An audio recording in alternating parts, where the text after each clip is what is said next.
Coming up, are today's high school graduates ready to enter college and join the 21st century workforce?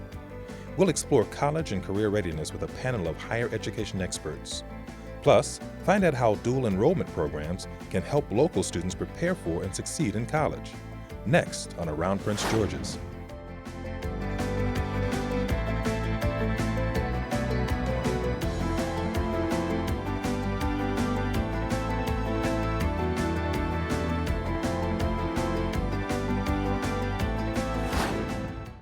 Welcome to this edition of Around Prince George's. I'm Charlene Dukes, president of Prince George's Community College. What does it mean for a high school graduate to be college ready? And what are some of the issues related to preparing all students to enter and succeed in college? Local students on a tour of Prince George's Community College are eager to see the campus and classrooms. But when they graduate high school, will they be prepared for college-level work?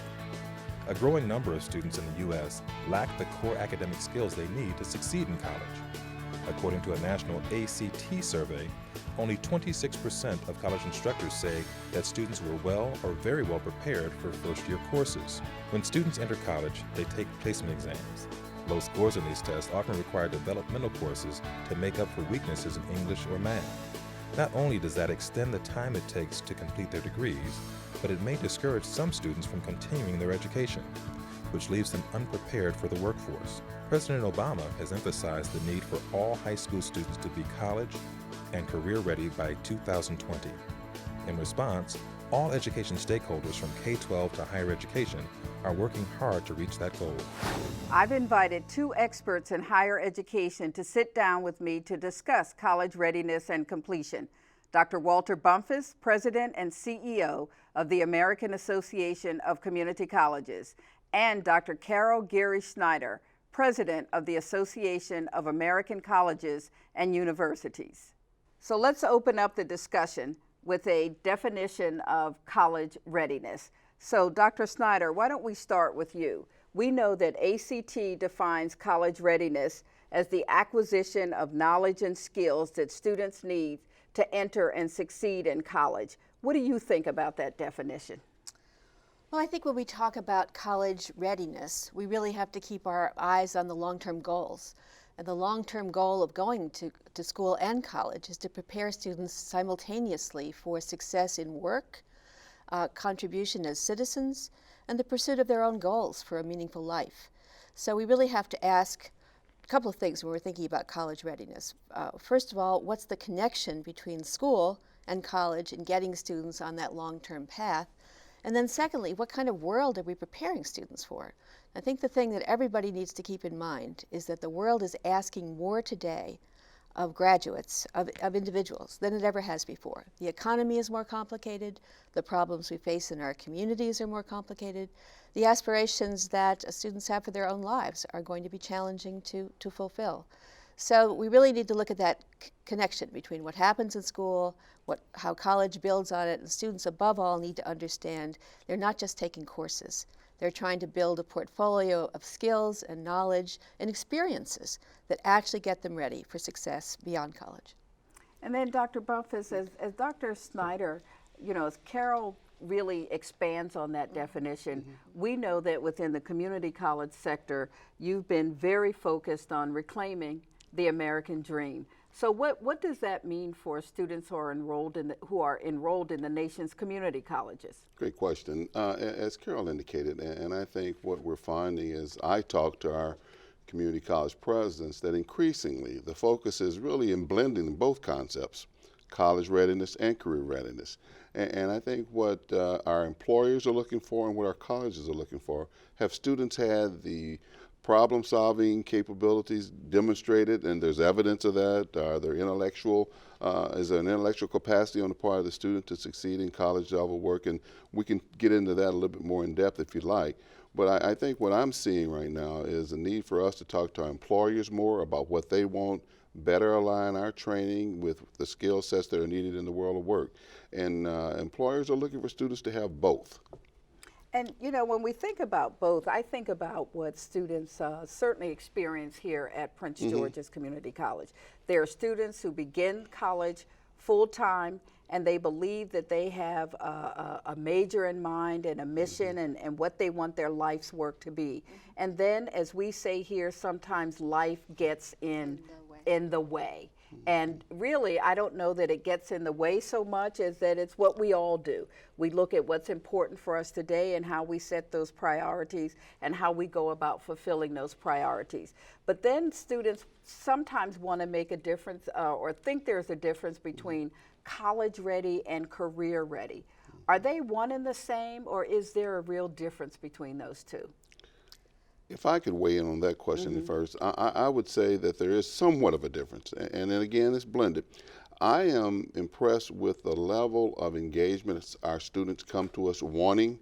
I think they come with high aspirations, and then as you indicated, life happens.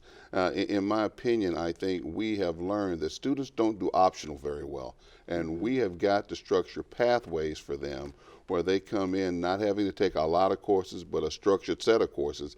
And in fact, I'm reading now that there's a lot of research that really is suggesting that maybe we shouldn't have students have very many options at all.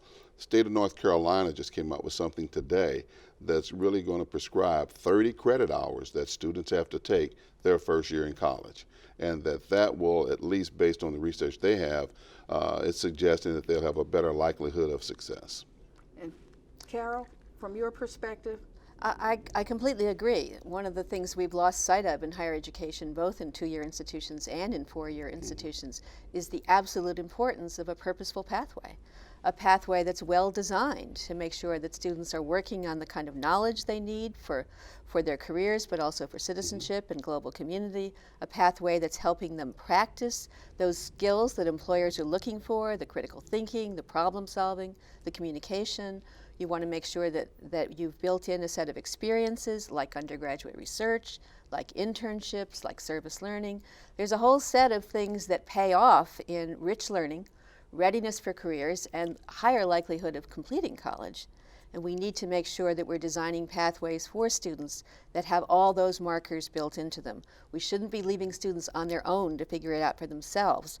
Those of us who know what makes a difference between the likelihood of completing, the likelihood of being employed, really need to make sure that we're creating intelligent designs for college learning and success. And you know, sometimes I think about how did we get away from those things? Now, I don't want to date myself, but I can recall being in college and those paths were very prescriptive, very focused on what you took the first semester, the second semester.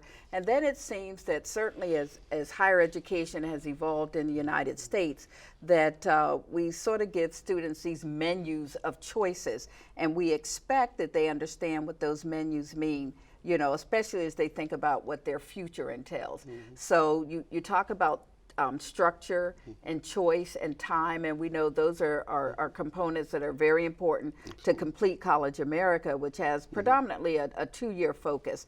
But are there similar kinds of, I think, maybe directions that we see in four-year institutions? I think across two-year and four-year institutions, faculty and staff are working much harder than they were maybe 10, 15 years ago on creating those purposeful pathways.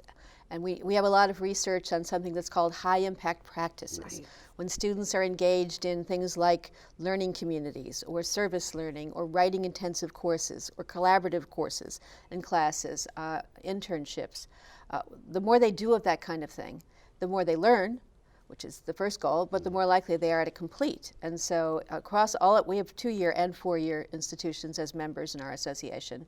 And it's literally half public and half private. So we have a pretty big picture of what's happening in higher education and the building of intentional pathways to help students leave college with degrees and with the kind of learning they need for life success.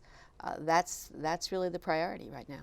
And you know what we'll do is we'll be right back with more on this thing called college readiness and college completion. I know that as we think about the work that we're doing here at Prince George's, we have a priority known as Envision Success, and it is doing that same thing. How do we create these intentional pathways? And then how do we make sure that students understand them using not just technology, but I call it sort of high technology and high touch, as we serve more and more students who don't know what the college experience ought to be about because they don't have that experience in their own family background, that we recognize that you can't just leave students on their own to make decisions, and we do have to be very intentional with the kind of information that we provide to students and the kind of engagement that occurs on a daily basis with students. So as we move through this discussion, we're going to come right back with more on college readiness.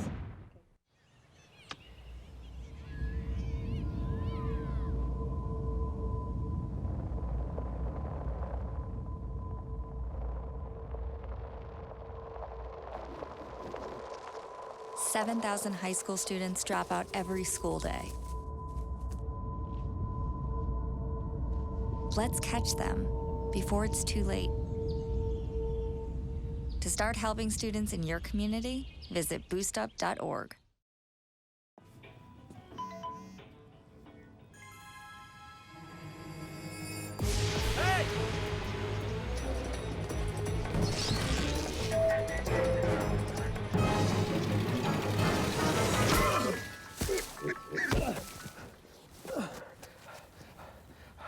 So, same time next week?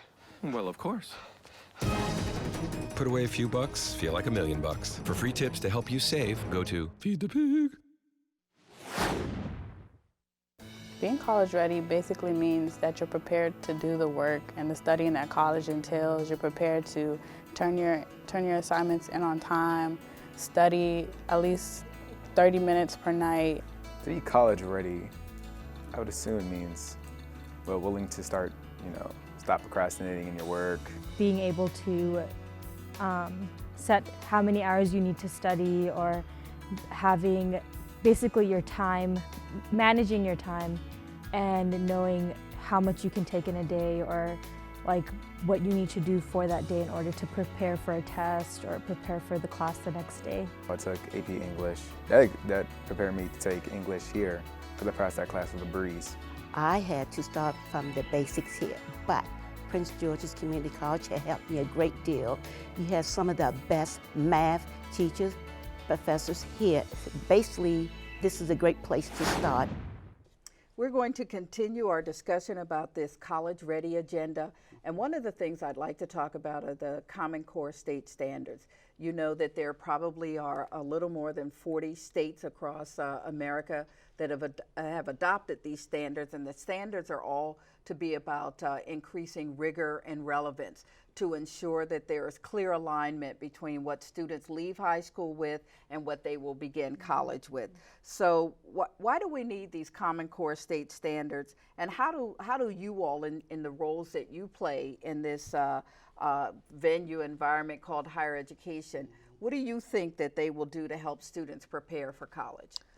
I think it's one of the most important developments we've seen in school reform, and it has very important implications for higher education too. There's a generation of research that shows that the most important predictor of whether or not students will actually complete college once they enter is the rigor of the curriculum they took in high school, the rigor and intensity of it. We also know that only 1 out of 4 current college graduates has had the kind of high expectations, high rigor curriculum that's really going to give them a good foundation for higher education. So the Common Core standards are an effort to make sure that everyone gets the kind of foundation they need for success, not just some of our students, which is currently the case. They're just being rolled out now. As you say, several states have adopted these.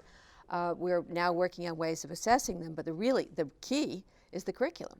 Faculty development, faculty preparation, whether or not the curriculum is really aligned with these higher standards. These standards are keyed to international expectations. So they're a real jump forward for a nation that is used to being first in the world and actually is now falling behind in the percentage of young people that are really finishing college. If I could weigh in on that for just a moment, I totally agree with everything Carol has said, and I think the Common Core state standards would be great. It could really be transformational. However, as both of you know, there's still some disagreement around the country about exactly what will comprise the Common Core state standards and will they be adopted by each state.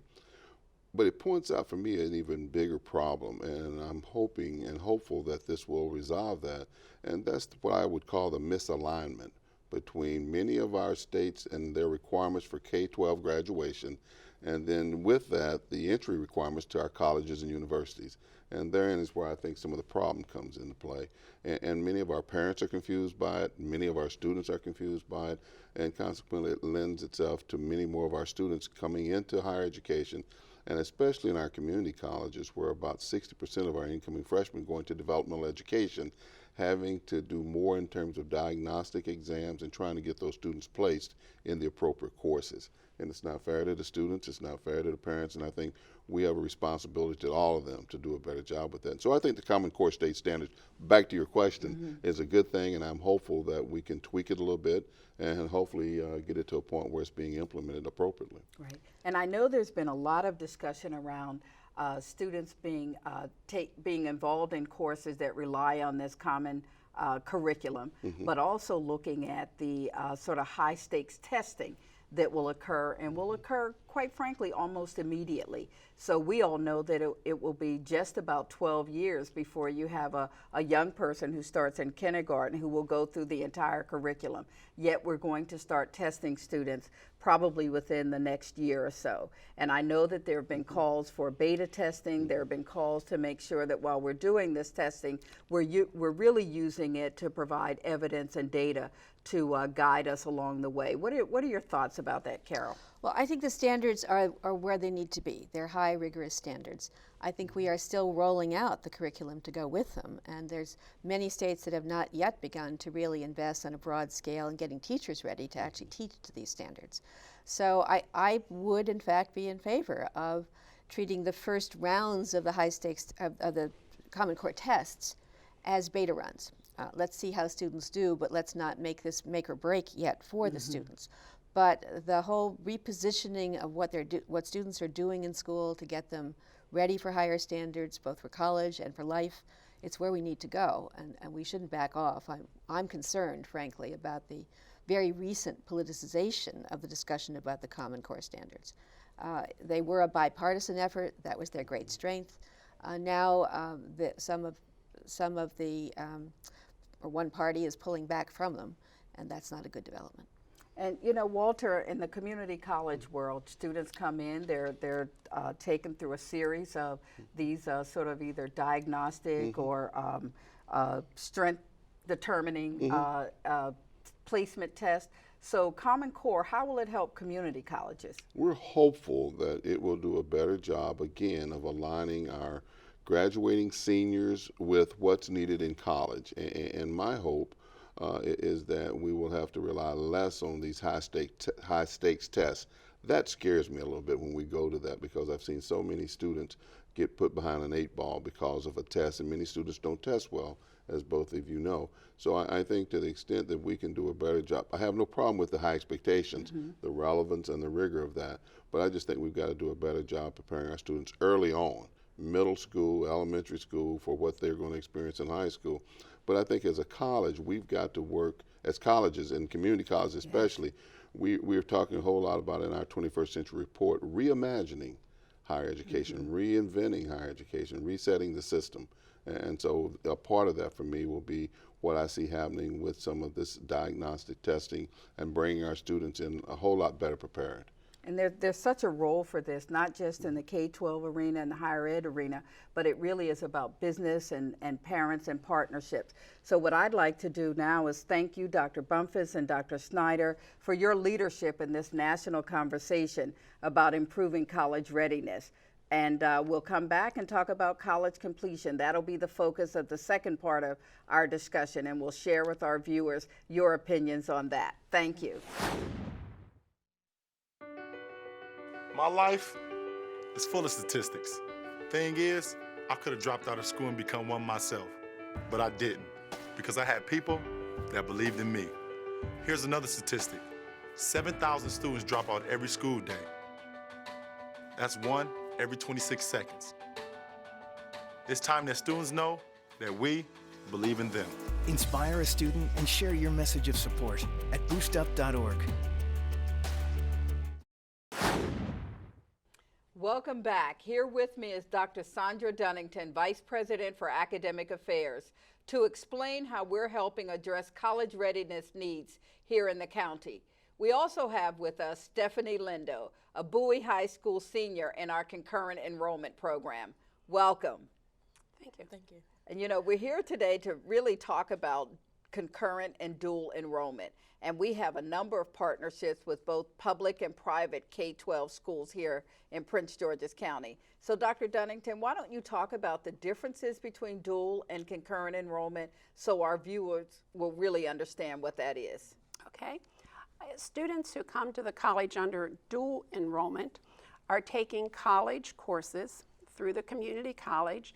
They have to apply and meet the same criteria as any other student would.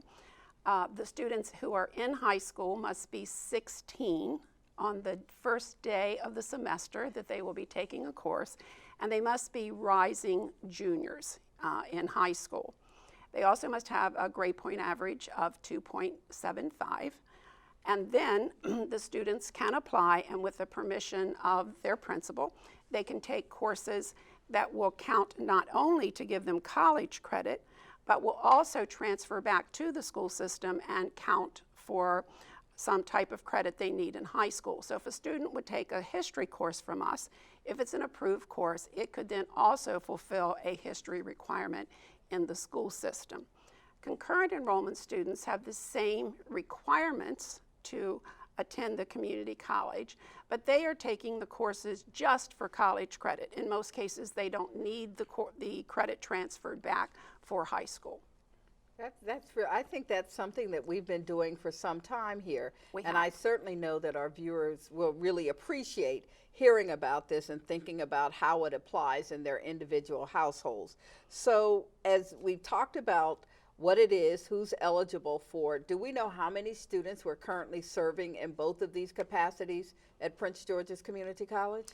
This particular semester, we have about 111 students. 100 of those students are taking science courses in their own high schools at 5 different schools through a grant we have. It's called Minority Student Pipeline, Mass Science Partnership, and that is funded by National Science Foundation. We have another 11 students excuse me, who are coming to the community college and taking accounting courses in alliance with the Finance Academy at the high school. And on any given semester, we have between 100 and 150 students taking concurrent enrollment. In all cases, we would like to expand these opportunities for students. And we'll talk a little bit later about the Senate bill that was passed that might allow those things to happen. But we'd like to go to Ms. Lindo. Stephanie, welcome. And tell us, you're currently enrolled at Bowie High School, and what courses have you had the opportunity to take here at Prince George's?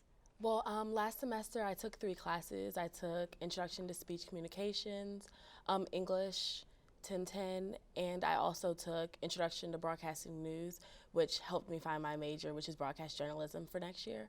And this semester I'm just taking an Introduction to Logic class. So what that really means is, as a senior about to graduate, that you're going to enter college with already 12 or more college credits under your belt. Yes. What's your experience been like? I've actually loved it. It's helped me kind of make up my mind about a lot of things that going forward in the next couple of years, moving to a 4-year college, things like that. Also, it's challenging because right now high school for me wasn't. So it's something that kind of helped me with this final push for my senior year. And tell me, what would you say to encourage others, your friends or those people who are now rising juniors and seniors, to think about with regard to concurrent enrollment, following your path? I would say do it. I mean, if that's something that you're thinking about, then it's probably something that would help you. I know if I never did it, I probably would just be over school right now, but now I'm more excited to go on and do harder things. And how'd you learn about the program? Well, first I wanted to graduate early, but the paperwork didn't get filed soon enough. So my counselor talked to me about this as another option. Oh, that's great, and we're glad to know that. And Dr. Dunnington, in the short time that we have left, could you talk just for a couple of seconds about some other initiatives we're working on? Well, we have a grant that we'll be implementing this summer and next fall. called the College Preparation Intervention Program, and we'll be targeting 240 students and bringing them to campus to remediate them if they need it, and to teach them what they might need to be prepared to handle college-level English and math courses when they move to the community college after high school. So that's one of the big things that we're working on right now.